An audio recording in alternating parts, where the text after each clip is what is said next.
এক ব্যক্তির ব্রেন নষ্ট হয়ে গেছে। ডাক্তার বললেন ব্রেন পাল্টাতে হবে, তাকে সিঙ্গাপুরে নিয়ে যান। রোগীকে সিঙ্গাপুরে নিয়ে যাওয়া হলো।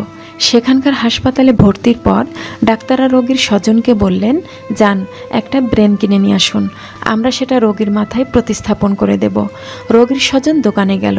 দোকানদার বলল, আমেরিকান ব্রেন 50,000 টাকা, চাইনিজ ব্রেন 60,000 টাকা, জাপানি ব্রেন 75,000 টাকা, আর বাঙালি ব্রেন 5 লক্ষ টাকা। আপনি কোনটা নেবেন? আমেরিকান, চাইনিজ ও জাপানি ব্রেনের তুলনায় বাঙালি ব্রেনের দাম শুনে ক্রেতা হাঁ করে তাকিয়ে থাকলো। সে দোকানদারকে জিজ্ঞেস করলো, বাঙালি ব্রেনের দাম এত বেশি কেন?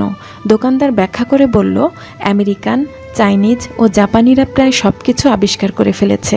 জ্ঞান বিজ্ঞানের প্রতিটি ক্ষেত্রে তারা ব্রেনকে এত বেশি ব্যবহার করেছে যে তাদের ব্রেনের মধ্যে এখন আর কিছুই নেই। পক্ষান্তরে বাঙালি ব্রেন মোটেই ব্যবহার করা হয়নি, শতভাগ অব্যবহৃত, একদম ইনট্যাক্ট।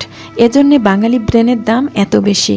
গল্পটা কাল্পনিক কিন্তু পুরোপুরি বাস্তবসম্মত। আমরা মোটেও মাথা খাটাতে চাই না, পরিশ্রম করি না, আমরা সব কিছু সহজে পেতে চাই। এই প্রবণতা থেকে আমাদেরকে বের হয়ে আসতে হবে।